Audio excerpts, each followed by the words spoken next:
अस्सलाम वालेकुम दोस्तों, मैं उम्मीद करूँ कि आप सब लोग खैरियत से होंगे।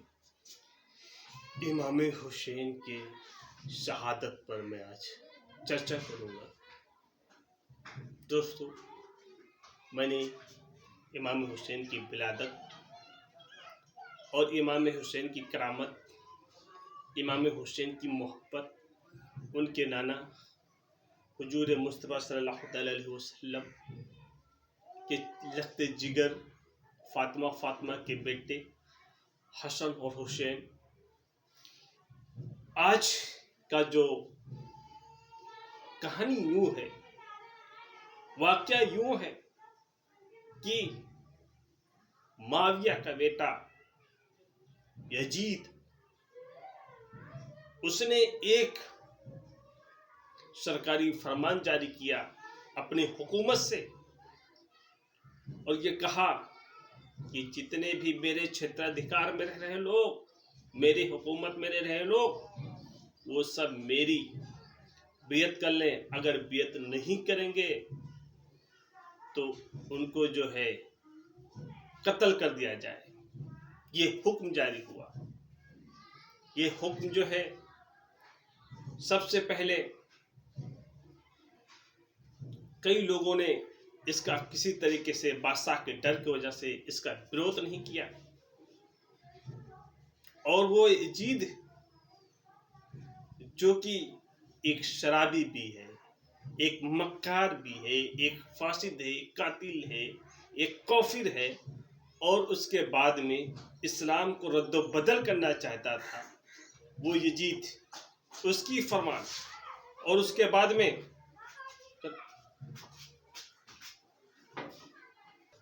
इमाम हुसैन ने बैत करने से इनकार कर दिया।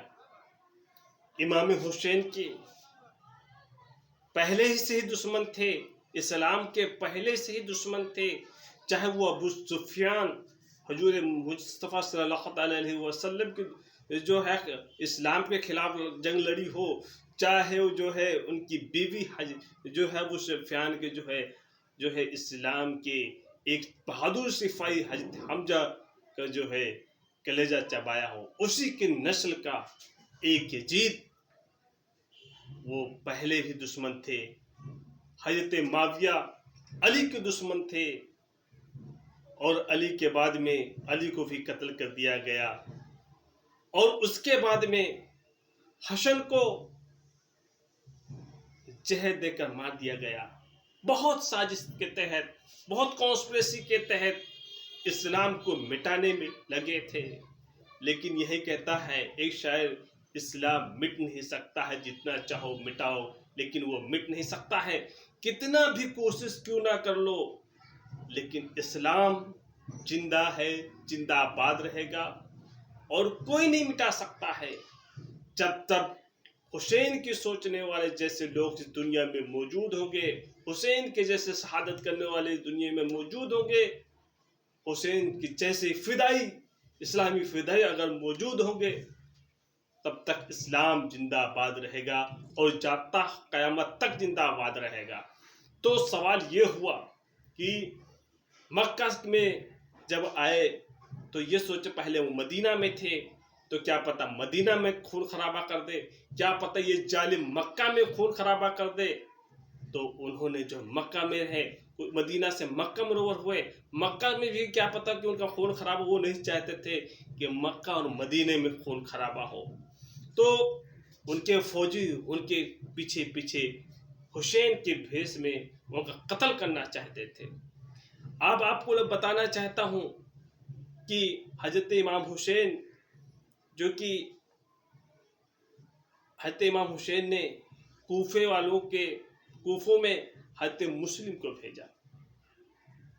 हजरत मुस्लिम कूफे में पहुंचे, उसी वक्त कूफे में जो है उनके साथ उनका बेटा मोहम्मद और इब्राहिम, वह उम्र जो है 7 साल की, जो 8 साल की थी, और उनके दोनों बेटियां मदीना मुनव्वरा में थे। हजरत मुस्लिम मक्का से रवाना होकर मदीना पहुंचे, और वहां पहुंचकर रसूलुल्लाह सल्लल्लाहु अलैहि वसल्लम के साथ नमाज अदा की, और उसके बाद वो जियारत वगैरह किए। जियारत करने के बाद में जो है अपने घर से वो फारिग हुए। सुबह गुजर गया, अपने बच्चों को लेकर दो रहबर के समेत जंगलों के रास्तों से कूफा रवाना हुए। आप कूफा पहुंचे और वहां जनाब मुख्तार इब्ने अबीद साफी के मकान पर कयाम फरमाया। किसके मकान पे?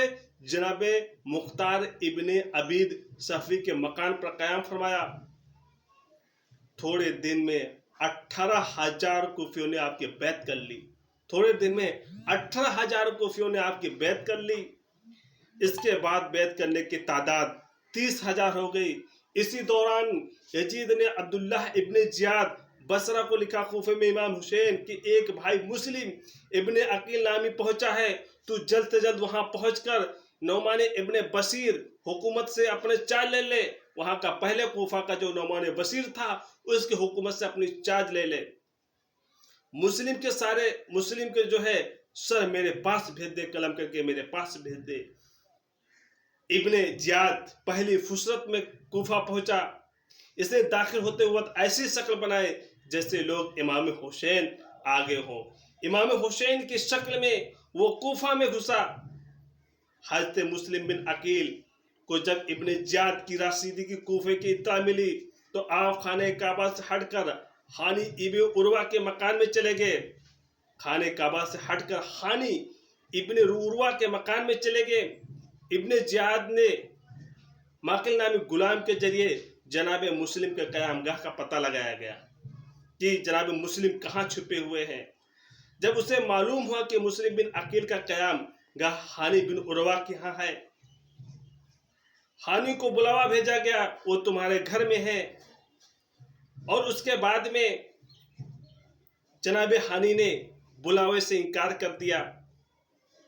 लेकिन मकीले जासूस के सामने लगे हुए थे और जासूसी लोग कर रहे थे कि क्या यहाँ पर जो है हजरत मुस्लिम छुपे हुए हैं। सवाल यह है कि हजरत जो है मुस्लिम को घर बुलाना चाहते थे। जनाब हानी ने जवाब दिया बिल्कुल नामुमकिन है। सुनकर इब्ने जियाद ने हुक्म दिया कि जनाब हानी को कैद कर लाओ।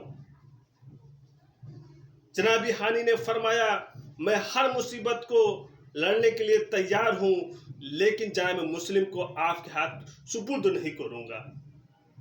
जनाब हानी जिनकी उम्र 90 साल की थी, वो खंबे पे बांधकर 500 कोड़े मारने का हुक्म दिया। जनाब हानी को खंबे में बांधकर 500 कोड़े मारने का हुक्म दिया। जनाब हानी बेहोश हो गए। उसके बाद उनका सर काटकर तन से अलग कर दिया गया। जनाब हजरत मुस्लिम को जनाब हानी को गिरफ्तार का इल्म हुआ तो आपने साथों लेकर बाहर निकले। दुश्मन से घमसान हुई, लगातार जंगें हुई, लेकिन कतार में सब ने इब्ने शहाब, मोहम्मद इब्ने असब, सिम्र इब्ने जिलसान, सीसे इब्ने रवि के बहकावे के खौफ दिलाने से सब डर गए थे। यहाँ तक कि नमाज मगरिबैन में आपके हमरा में सिर्फ 30 आदमी थे। और जब आप नमाज तमाम की, कोई साथ नहीं था। तमाम कूफी वाले 30,000 जो 40,000 उनके बेत हुए। और जब उनका डर इतना हो गया कूफा में, तो कूफा ने उनका साथ छोड़ दिया। अरे कूफा वही कूफा है जिसने इमाम हुसैन को बुलाया था। कूफा वालों इतने मक्कारों के जैसे जो है जीत से बढ़कर मक्कार बदतर लालच लोग थे। वो लोग हजरत मुस्लिम के साथ बैत भी की और मस्जिद में जब उन्होंने नमाज पढ़ने के फारिग हुआ तो देखा मेरे साथ कोई नहीं है। आपने चाहा कूफा से बाहर जा कहीं जाकर रात गुजारे, मगर चारों तरफ रास्ते बंद थे, कहीं जाने का आने का रास्ता नहीं था। लेकिन मोहम्मद कशीर ने कहा कि कूफे के तमाम रास्ते बंद है, आप मेरे मकान में जा ठहरे। इब्ने जियाद ने अपने बाप बेटों को दोनों को तलब किया और दरबार में निहायत सख्त और सुस्त किया। उस वक्त साथ इब्ने कशीर और दरबारियों के साथ जंग हुई। बिलाखिर आपके बेटे दोनों शहीद हो गए। हजरत मुस्लिम को मोहम्मद कशीर की शहादत की इत्तला मिली। उनके घर में बाहर बरामद हुए मुस्लिम ये चाहते थे कोई ऐसा रास्ता मिल जाए कि मैं कूफे से बाहर चले जाऊं। तमाम कोशिशों करने के बाद में उन्हें जो है एक घोड़े से सवार होकर दरवाजा पर गए, लेकिन किसी दरवाजे पे कोई रास्ता नहीं मिला, क्योंकि हर जगह पर 2-2 हजार सैनिक जो है पहरे पर थे। नगाह सुबह हो गई। मुस्लिम नचार अपने घोड़े के सरेआम छोड़कर एक कूचे में घुस गए और वहां एक बेसिदा मस्जिद बेसिदा मस्जिद में छुपे हुए थे। इब्ने जियाद को जैसे मालूम हुआ कि कोफे में ही मुस्लिम रुपैश है, उसने ऐलान कर दिया, मुस्लिम को गिरफ्तार करके लाओ या सर दरबार में पहुंचाओ तो काफी माल दिया जाएगा। उनको ऐलान कर दिया गया कि कोफे में जो है मुस्लिम है, उनका जो है या तो गिरफ्तार करके लाइए या सर काम करके लाइए, आपको काफी माल और दौलत मिलेगा। यानी हजरत मुस्लिम चारों तरफ से घिर गए थे। षड्यंत्र थी, साजिश थी, कोफों की मक्कारी थी। इस वजह से जो है वो फंस गए। तो कहते हैं कि हजरत मुस्लिम एक दिन मस्जिद से गुजरा तो रात में मस्जिद से खड़े हुए। जनाब मुस्लिम की हालात भूख और प्यास बढ़ गई और रास्ते में चलना दूभर हो गया। आपकी हालत बदतर हो गई। आप एक मोहल्ले में गदा फिर रहे थे, आपकी नजर एक जायफा बुढ़िया औरत पर पड़ी। आप उसके करीब गए, उससे जो है आपने पनाह मांगी, आपको पनाह दिया गया। उसके बुढ़िया के बेटे एक शराबी बदकारी बिलाल नाम था, और वो देखा कि हजरत मुस्लिम हमारे घर में पनाह लिए हुए हैं। उसके बाद में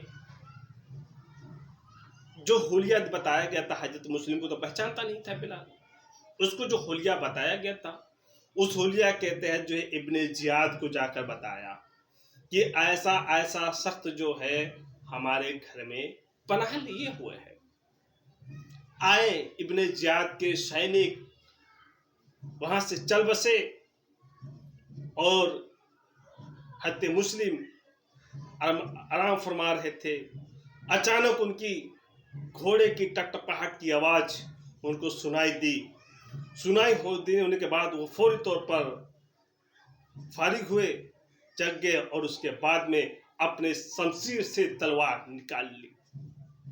कसम खुदा की, सेना जो है चारों तरफ कम से कम 1000 टुकड़ों के सेना ने उनको चारों तरफ घेर लिया था। छत के ऊपर से भी सेना आ रही थी, छत के नीचे से आ रही थी। उसके बाद यह हुआ, वो लड़ते रहे। अपने जो है तलवार से वो हजारों पर भारी थे। एक तलवार पर किसी का हिम्मत नहीं आता। कई लोग जो है सेनाओं को शहीद कर दिए थे। हजरत मुस्लिम उनकी सिपह सलार सेनापति हुर ने ये संधि की कि ऐ मुस्लिम, मैं तुम्हें ये बादशाह के तरफ से एक प्रस्ताव देता हूं, आप किसी सेना का खून खराबा ना करें। आपको ये प्रस्ताव देता हूं कि किसी का खून खराबा ना करें। आप गिरफ्तार हो जाइए और जो है आप चले खूफा बिन जियाद की तरफ। वहां से हम आपको जो है जान बचा लेंगे, आपको रिहाई करने का पूरा कोशिश करेंगे। और इब्ने जियाद के दरबार पर ले जाया गया। उसके बाद में उन्होंने जो संधि की थी वो संधि तोड़ी गई। वहां पर उमर साद थे, मौजूद थे। उस जब फैसला सुनाना था, उनका सरगर्दन कलम करना था। हजरत मुस्लिम को कहा कि आखिरी फरमाइश क्या है। तो उमर इब्ने साद को कहा, मैं अंतिम वसीयत देना चाहता हूं। वो वसीयत थी कि ऐ इब्ने उमर साद, आप इमाम हुसैन को कूफे आने से रोक दो। कितनी बड़ी बात कही कि 30,000 तक लोग जो है बैत होने के बावजूद में पीछे कोई नहीं मिला। कूफा, जालिमों को कूफा, मक्कारों का कूफा, उन्होंने कहा कि जो है इमाम हुसैन को आप ये हमारी वसीयत देंगे। उसके बाद में जनाब मुस्लिम का जो है वहां पर बहुत ऊंची दीवार है, दीवार की गेट लगी हुई थी और वहां जाकर खड़ा करके उनको जो है गिरा दिया गया। गिराने के बाद में वो नीचे गिरे, करीब जो है 40 फीट से जो है ऊंचे से नीचे जमीन पे गिरे और वो वहीं पर जो है वो इंतकाल फरमाए, शहीद हुए। और उसके बाद में उनका जो है सर से जो है मुबारक सर जो है अलग कर दिया गया। उसके बाद में उनके दो बेटे मोहम्मद और इब्राहिम को भी इन जालिमों ने छोड़ा नहीं। ये जालिम उनके बेटों को भी शहीद कर दिए और उनकी बेटी जो है हुसैन के साथ थी। और ये जब वाकया हज़रत हुसैन को पता चला कि कूफा में जो है हज़रत मुस्लिम का शहीद कर दिया गया है, उनके दोनों बेटों को शहीद कर दिए गए हैं, ये जानकारी जब हमारे इमाम हुसैन को मिली तो इमाम हुसैन ने कहा इन्नल्लाहि व इन्ना इलैहि राजिऊन। और उसके बाद में वो अपना मार्ग जो है बदले नहीं। तमाम लोगों ने मना किया कि या जो है इमाम हुसैन, आप जो है कूफा की तरफ कूच ना करें, आप यहीं आराम फरमाएं।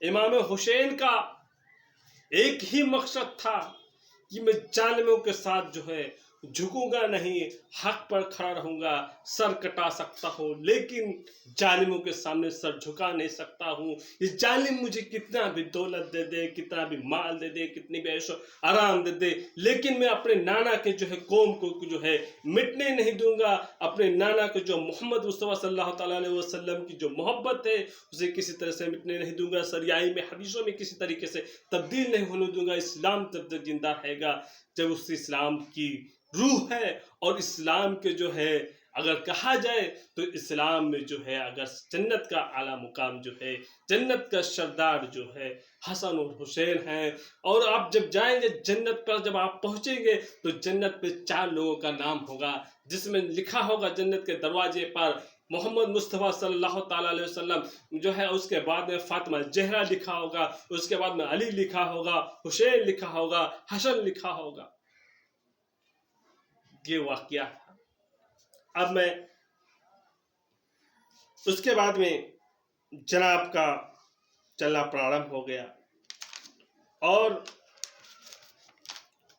अब आए इमाम हुसैन मक्के से जब रवाना हुए अलगज।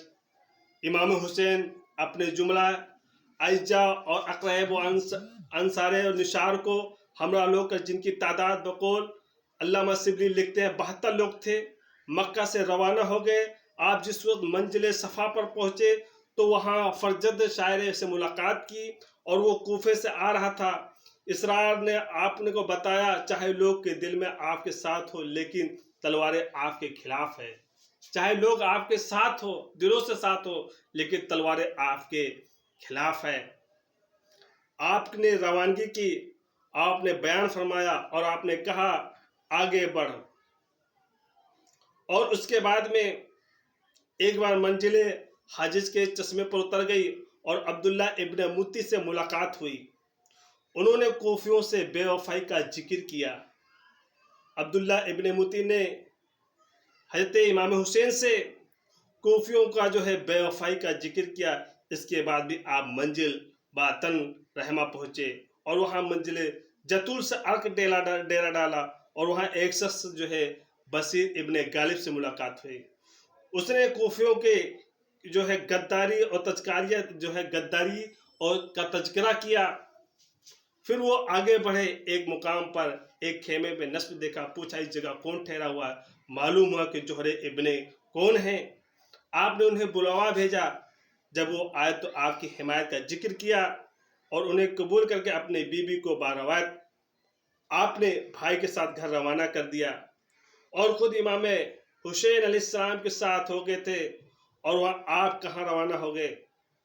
आप जब मंजिल जबला में पहुंचे, वहाँ आपके हजरत मुस्लिम व हानी व मोहम्मद बिन काशिर और अब्दुल्ला बिन अख्तर जैसे दिलेर की शहादत की खबर मिली। आपको जो जबला में पहुंचे तो वहाँ पर आपको जो है हजरत मुस्लिम व हानी व मोहम्मद बिन काशिर अब्दुल्ला बिन अख्तर जैसे दिलेर की शहादत की खबर मिली। आपने कहा इन्ना लिल्लाहि व इन्ना इलैहि राजिऊन। फरमाया दाखिले में खेमे में होकर जो है हजरत मुस्लिम के बच्चों के कमले मोहब्बत के साथ आपने प्यार बेतनहा रोए, रोते रोते बेतनहा रोए। तो बच्ची ने बोली या हुसैन, या जो है जब तुम लोग गर्दन पे तोबे बेत रखे हो, उसके बाद तुम जिधर चाहो चले जाओ। और बच्ची बर्दाश्त न कर सकी और वो कही या मेरे इमाम हुसैन, क्या मेरा अब्बू जान शहीद हो गए हैं? क्या मेरे भाई शहीद हो गए हैं? ये सारे चर्चा करते रहे और उन्हें अपनी मोहब्बत से ऐसा हाथ फेरते जैसे उसे यतीम हो का हाथ फेरा जाता हो। इतने दर्दनाक जालिमों ने जो है, इतने दर्दनाक जो जालिमों ने हजरत हुसैन के साथ पेश आए, उनके लोगों के साथ पेश आए। और उसके बाद में आपने जब आपकी शाम हुआ, आपकी आंखें लग गई और ख्वाब में रसूल खुदा को देखा, वो बुला रहे हैं और आप पड़े, हुजूर मुस्तफ़ा सल्लल्लाहु अलैहि वसल्लम आपको बुला रहे हैं। तब वो जगे तो उस समय आप बहुत रो रहे थे। उम्मे कुलसुम ने पूछा आपने ख्वाब में क्या देखा? उन्होंने कहा कि मैंने ख्वाब में ये देखा कि मेरे खानदान का तबाही हो रहा है। उसके बाद अली अकबर ने अर्ज किया बाबा हम हक पर हैं, हमें मौत का कोई डर नहीं है। बाबा हम हक पर हैं, हमें मौत का कोई डर नहीं। उसके बाद आपने मंजिले कत्तानिया पर खुतबा दिया और वहां रवाना होकर काबिले बनी शकून में ठहरे। आप यहाँ के सुकूनत इत्तला बिन इब्न जियाद दी गई। उसने 1000-2000 लश्कर समेत बिन यजीद रियाही को इमाम हुसैन की गिरफ्तारी के लिए रवाना कर दिया। 1 से 2000 इमाम हुसैन की गिरफ्तारी करने के लिए सेना को रवाना कर दिया। इमाम हुसैन अपने क़यामगाह से निकल गए और कूफे के तरफ रवाना होते गए। रास्ते में बनी अकरम एक शख्स मिला और वो कहा कदसिया गरीब की सारी जमीन लक्ष्य से पड़ी हुई है, आप उसे दुआएं खैर दे। और खुद आगे बढ़कर मंजिले सरफ पर कयाम किया। आपने 61 हिजरी को चांद देखा मुहर्रम की। आप रात गुजर गया और बहुत सवेरे रवाना हो गए। इसके बाद हुर बिन यजीद रियाही से मुलाकात हुई। सुबह का वक्त गुजर रहा था, दोपहर आई। लश्कर हुसैन बदाइया पैमाई रहा था। निगाहे शबे हुसैन ने तरकीब के लोगों ने पूछा, उसकी जवाब दिया कि मुझे क्या हुआ, सिमत खुरम। उसके बाद में वहाँ जो है हो रहा है, हुर ने जो है कहा कि मैं इब्न जियाद का सेना हूँ, सेना सिपाही हूँ। आप जो है से दरखास्त है कि आप कूफा में ना आए। वो चुपके चुपके से मिलते रहे। वो जो 1000 सेना को टुकड़े लिए हुए डर और दहशत पैदा करते थे और वो अच्छे तरीके से जो है रातों रात में वो आकर गुफ्तगू करते थे। इमाम हुसैन से सर झुकाकर वो अपनी बातें रखते थे। कहा या इमाम हुसैन, आप जो है कूफे में मत आए, कहीं और चले जाइए।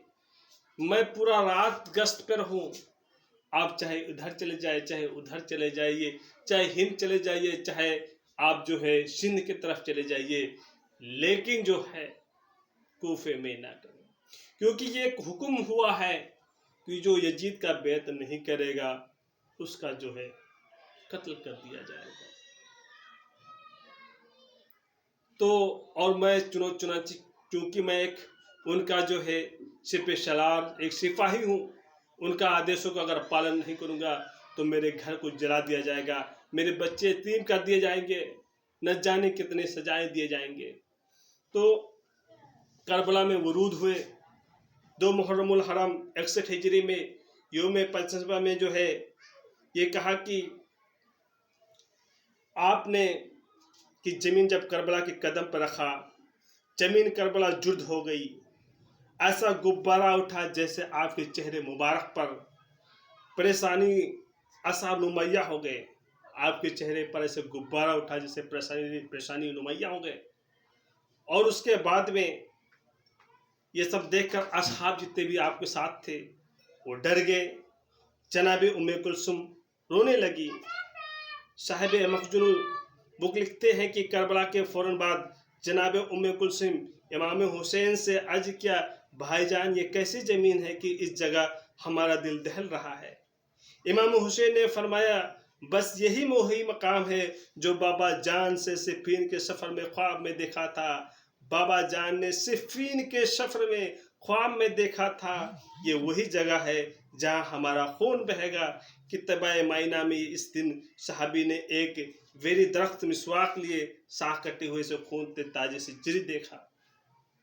इमाम हुसैन करबला पहुँचने के बाद आप सबसे पहले इत्माम हुज्जत के लिए पहले कुफा हुए के नाम से कैसे इब्ने मजहर को के जरिए एक जो है इब्ने मजहर थे, उनके जरिए एक ख़त रिसाल फरमाया जिसमें आपने तहरीर फरमाया कि मैं तुम्हारे दावत में करबला तक आ गया हूँ।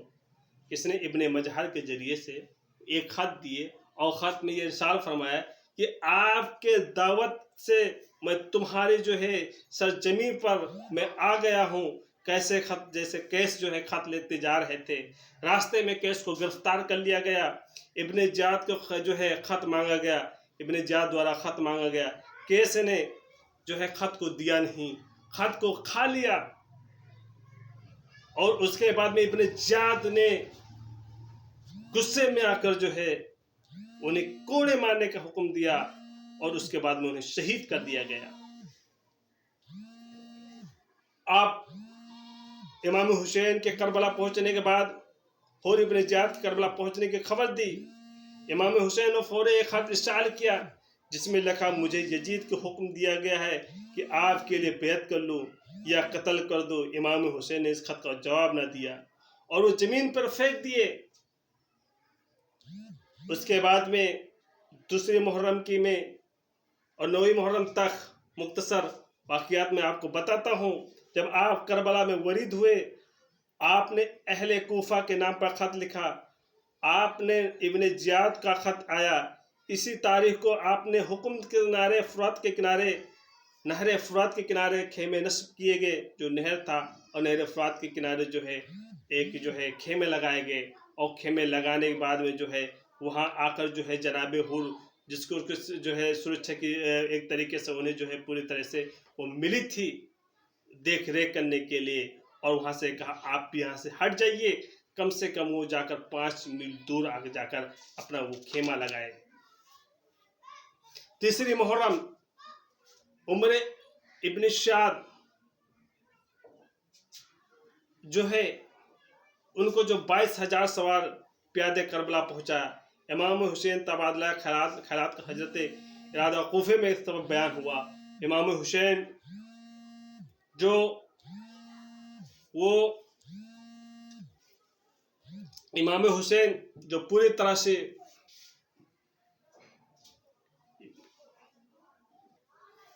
अब ये देखा कोई 22,000 सेना लेकर सदारत कर रहा है, कोई 1,000 सेना लेकर सदारत कर रहा है, कोई 2,000 सेना लेकर सदारत कर रहा है। यानी यजीद ने कुल टोटल 80,000 सेना जो है वो भेज दिया करबला में। किससे लड़ने के लिए? केवल 72 लोगों से। और 7200 लोगों में कौन से 72 लोगों में? उसमें बच्चे थी, औरतें थीं, बूढ़ी थीं, ऐसे ऐसे लोगों थे उसमें 72 के लोगों में। चाहते तो अल्लाह का जो दोस्त हो, अल्लाह का जो महबूब हो, चाहते तो 72 करोड़ फरिश्ते आ जाते, चाहते तो 72 करोड़ फरिश्ते आ जाते, लेकिन ये संघर्ष दिखाना था कि हक के साथ किसी के साथ किसी तरीके से समझौता नहीं करना चाहिए। सरकार कितना भी जालिम क्यों ना हो, आपका दुश्मन कितना भी जालिम क्यों ना हो, आप झुके नहीं, ये इस्लाम सिखाता है। तो ये कहता हूँ कि जब वो नहर बह रही थी, नहर का जो है उन्होंने सोचा कि इब्न जो है उमर साद ने सोचा कि इस नहर को जो है पीने से जो है पानी बंद कर दिया जाए। उनको ये मालूम था कि हम 72 लोगों से लड़ना, समझ लीजिए, बहुत बड़ी बात है। हम 72 लोगों से लड़ नहीं सकते हैं। इनको जो दिमागी, इनके माली हालात, इनकी जो ताकत की हालात, इनकी सारे हालात से रूबरू थे, जानते थे। लेकिन वो पानी रोक दी गई, नहीं पीने का मौका दिया गया, वहां नहीं रहने का मौका दिया गया, 5 मील दूर खेमे लगाए गए। उसके बाद में जो है कई दिन, 3 दिन बीत गए। 3 दिन बीतने के बाद में ये हुआ कि जो है प्यास लोगों को लगी। तमाम असहाय करीम वहाँ मौजूद थे। हजरत इमाम हुसैन के बीवी सकीना के बेटे जो है प्यास से लतर हो गए थे, और सकीना ने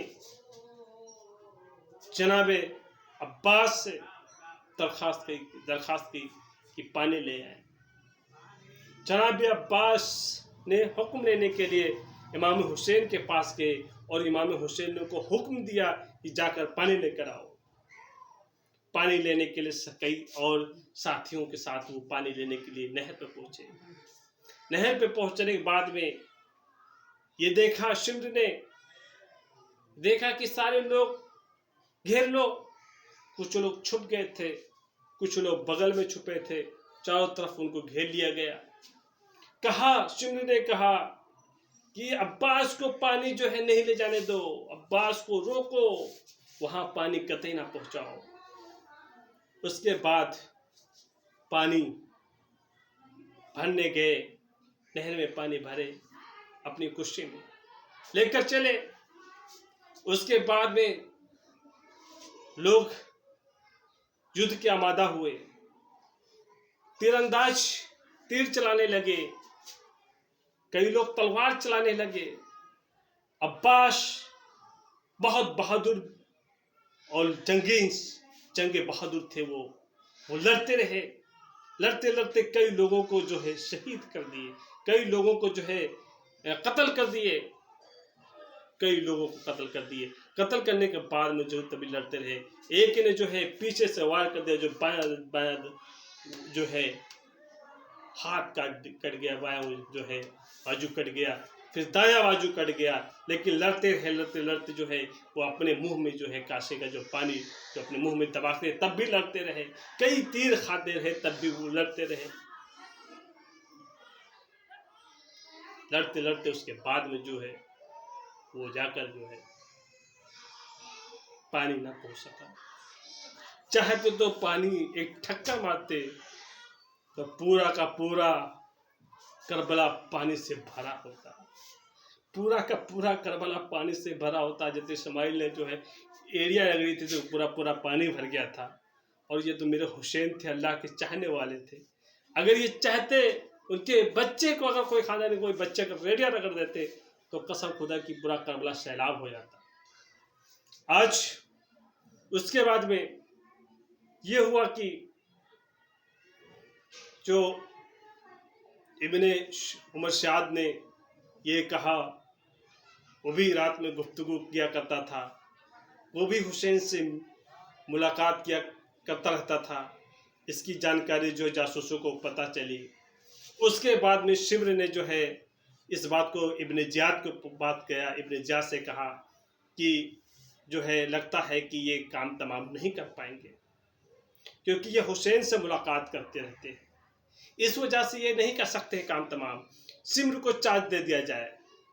तो जो है उमर इरशाद से जो है सिमर का जो है वो चार्ज लेकर वो आते हैं।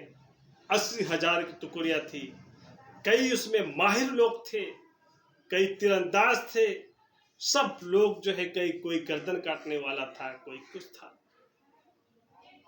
ऐसे ऐसे लोग थे।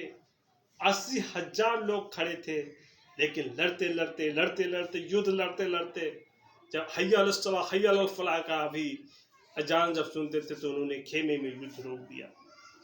और वो नमाज भी अदा कर रहे थे। नमाज के दौरान यह खबीस उन्होंने यह खबीस नमाज के दौरान भी जो है तीर चलाने लगे। और वो हुसैन जब नमाज अदा कर रहे थे तो उनके चाहने वाले असहाब जो तीर रोकते गए, कम से कम 15 तीर 13 तीर 14 तीर रोकते रोकते वो शहीद हो गए। इमाम हुसैन और उसके बाद में जब युद्ध का नगारा बजा, 10वीं रात को जो है यौम आशूरा के दिन 9वीं रात को जब नगारा बजा, और उसके बाद में ये कहा गया कि जो पूरे के पूरे खेमाएं जो है खड़ी हो गई थी, शिमर उधर था, शिमर ने खेमे की तरफ से कहा कि जाओ खेमे में आग लगा दो। एक सिपाही खेमे में आग लगा दिए। इमाम हुसैन के जो पूरे जो है परिवार में जो मोहम्मद मुस्तफ़ा सल्लल्लाहु अलैहि वसल्लम के खानदानी जो परिवार थे उनके बेपर्दा कर दिया गया। और उसके बाद में हुसैन कभी लड़ते रहे। हुसैन के जो है एक अली असगर जो थे, जो है अली असगर जो है 6 महीने का था, उसे जो है प्यास से तरस रहा था। उसके बाद में उसको जो है लोगों ने तीर से शहीद कर दिया। इमाम हुसैन ने उसकी जो है खून से जो है आसमान की तरफ फेंका, और ये अल्लाह ताला इससे जो है जो अल्लाह ताला के हक में का अल्लाह ताला उन्हें अपने जो है अपने बारगाह में बुला लिया, जो है उनको जन्नत की तौफीक अता फरमाया। शहीदों को जो भी वहां शहीद हुए सभी को जन्नत मिला, और उनको आसमान से जो है भी हो। आप जानते होंगे कि इमाम हुसैन का जिस तरीके से